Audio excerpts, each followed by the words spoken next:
आज ये एक बड़ी कार्रवाई हुई है। आपको पता है जो जंग की मुख्तलिफ शक्लें हैं और इस वक्त जो हमारी जंग की शक्ल है उसको जो नाम दिया जाता है वो अपनी नौयत पे है, मगर इसके साथ ये जो साइबर वार है इस वक्त, यानी मोबाइल डाटा की अभी बात आई है, इसी तरह के डाटा हैक करने की बात आई है। एक वाकया चैनल के हवाले से भी पहले सामने आ चुका हुआ है। इस हवाले से आप क्या समझते हैं कि कितनी हद तक ये वार जो है वो आगे चल सकती है और ये कितना ख़तरनाक मंसूबा था?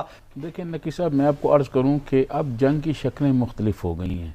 आज से 10 साल, 20 साल, 50 साल पहले जो जंग का तरीक़ाकार था या जंग में जो कुछ इस्तेमाल होता था, अब वो यकसर बदल गया है। अब जंग बिल्कुल बिल्कुल उसके अंदाज़, उसके बिल्कुल तरीक़ाकार और आलात बदल गए हैं। अब मुख्तलिफ आलात आ गए हैं जिनके ज़रिए जंग की जाती है। और मैं समझता हूँ कि इंडिया हमारा दुश्मन मुल्क है और उसकी इंटेलिजेंस एजेंसी रा, खसूसी तौर पर रा जो है, वो हर वक्त पाकिस्तान दुश्मनी में लगी रहती है। और इंडियंस जो हैं, आपको पता है दुनिया भर में जितनी भी ये बड़ी आईटी की कंपनी हैं, यहाँ इंडियंस बहुत बड़ी तादाद में बैठे हुए हैं। तो वो सारे के सारे पाकिस्तान दुश्मनी में कहीं ना कहीं मुतरक रहते हैं। तो मैं ये समझता हूँ कि हमारी जो खुफिया एजेंसियाँ हैं, ख़ास तौर पर हमारी जो आईएसआई है, उसको हम अपनी दिफा की फ्रंट लाइन जो करार देते हैं। पाकिस्तान की डिफेंस की जो फ्रंट लाइन है वो आईएसआई है।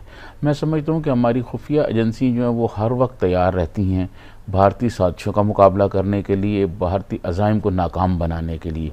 मैं समझता हूँ ये एक बहुत बड़ी साजिश थी। ऐसी बात नहीं है कि आप इस किस्म के हमारे लोगों की कोई टेलीफोन हैक कर लोगे या उनका ज़ाती जो डाटा है वो चोरी कर लोगे। मैं समझता हूँ ये बहुत मौसर जवाब दिया गया है साजिश को नाकाम बनाकर। अच्छा, इसी हवाले से ये जो डाटा हैक करना है, डाटा चोरी करना है, ज़ाती तौर पर वैसे तो आपके इल्म में है, आपने एक बड़ा वक्त मुख्तलिफ हुकूमतों को भी देखा है और आप सहाफ़त की दुनिया से भी वाबस्ता हैं, आपने एजेंसीज़ की कार्रवाइयाँ भी देखी हैं।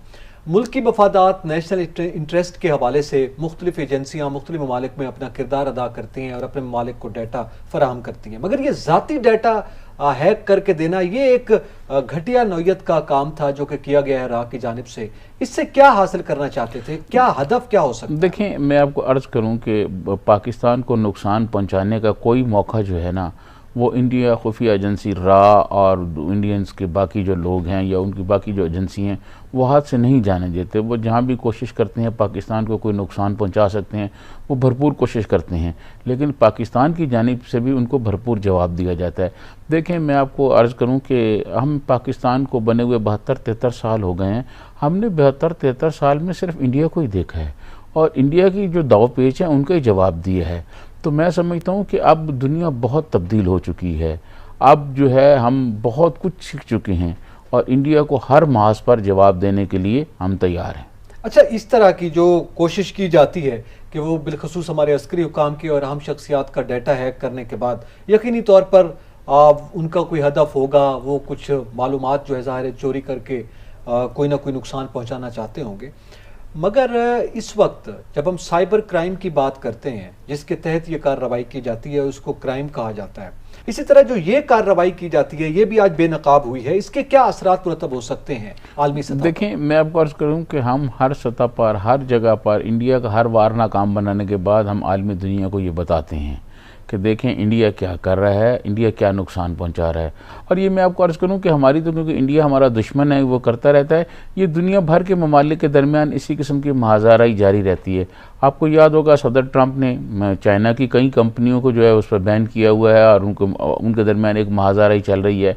इसी तरह सदर ट्रंप के जो इलेक्शन के दौरान जो है वो रशियन मुख्तलिफ कंपनियों पर इल्ज़ामात लग गए कि उन्होंने ये किया।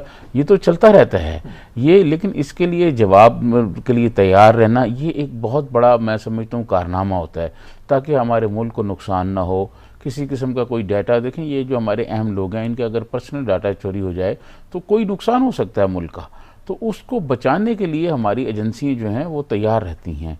लेकिन इंडिया क्योंकि हमारा दुश्मन मुल्क है और वो भी कोशिश में लगा रहता है, कहीं ना कहीं इंडियंस जो आईटी में हैं उनके बहुत दुनिया भर में लोग बैठे हुए हैं, उनकी एक लॉबी है वहाँ पर, तो वो मैं समझता हूँ। लेकिन ये सारे अज़ाइम हम उनके नाकाम बनाते रहें और इंशाल्लाह आइंदा भी बनाएंगे, इसमें कोई परेशान होने वाली बात नहीं है। आपने एक बड़ी अच्छी मिसाल दी, रशियन कंपनीज और अमेरिका के दरमियान मामला डाटा के हवाले से था।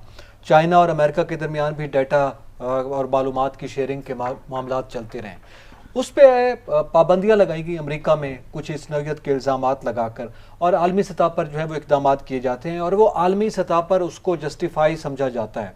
अच्छा, अक़वाम मुत्तहिदा मौजूद है, उसके भी ज़ाहिर है कुछ SOPs मौजूद हैं, साइबर क्राइम के हवाले से लाज आलमी सतह पर भी बन गए हैं। इसके बाद क्या ये मुमकिन है कि पाकिस्तान आलमी सतह पर यह आवाज़ बुलंद करे कि इस नौयत के जो डाटा चोरी करने की बात की जाती है तो साइबर क्राइम्स के जो लॉज हैं उनका नफाज किया जाए इंडिया पर, उस पर कुछ किसी नौयत की पाबंदी जो आयद की कम से कम मुतालबे की हद तक हम कर सकते हैं ये बात? देखिए, मैं आपको अर्ज़ करूँ कि जब ये ख़बर आई तो इसके बाद मैंने मुख्तलिफ साइबर क्राइम के लॉ के जो माहिर लोग हैं मैंने उनसे बात की, तो उन्होंने मुझे ये बताया कि देखें इस किस्म की चीज़ें जो हैं ये चलती रहती हैं, मुख्तलिफ मुल्कों के दरमियान चलती रहती हैं और दुनिया भर में लोगों को ये बताया भी जाता है।